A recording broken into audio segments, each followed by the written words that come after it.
Greenwood, a small town in the American South, seemed peaceful on the surface. But beneath the friendly smiles and quiet streets lay decades of racial tension. The local police department had a reputation for treating black residents unfairly, but no one ever spoke about it openly.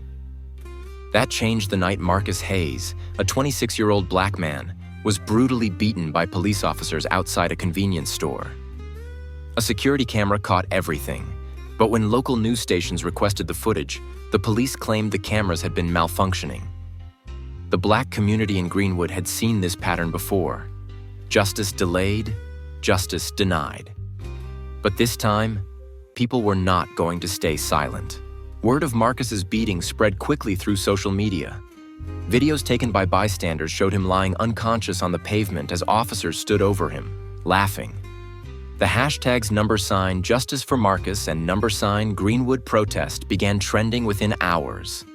At the local church, community leaders, including Pastor Elijah Carter and activist Maya Brooks, called for a peaceful march. "We will not be silenced," Maya told a growing crowd. "No more cover-ups, no more lies. It's time for justice."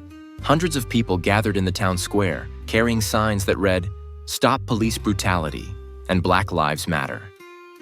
As they marched toward the police station, they chanted Marcus's name, demanding accountability. For many, this was personal. Almost every black family in Greenwood had a story of being harassed, profiled, or mistreated by the police. Elderly residents recalled the days when their grandparents faced segregation and Jim Crow laws. Now, their children and grandchildren were fighting a new version of the same battle. As the protesters reached the police station, they were met by officers in riot gear. Tensions rose when the police chief, a middle-aged white man named Robert Grayson, stepped forward. "We urge everyone to go home," he said through a megaphone. "We don't want trouble." Maya stepped up. "Then why did your officers almost kill an innocent man?" she demanded. The crowd erupted in agreement. Pastor Elijah raised his hands. "We are peaceful," he said, "but we will not be ignored."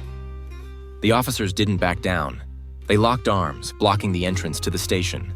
The protesters refused to leave. The standoff had begun. As the sun set, tensions boiled over. A protester threw a plastic water bottle, and in an instant, police fired tear gas. The peaceful demonstration turned into chaos. People screamed as they ran from the choking smoke.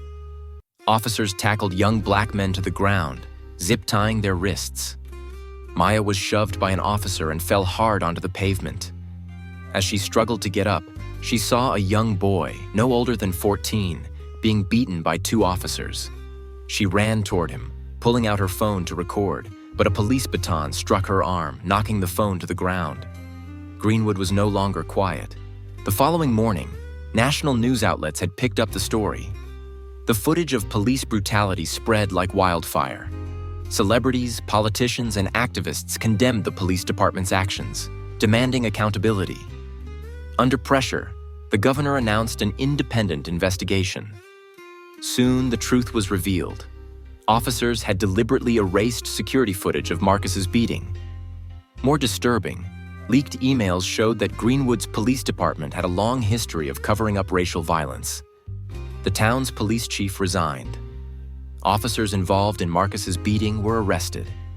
For the first time, Greenwood's black residents saw real consequences for police misconduct.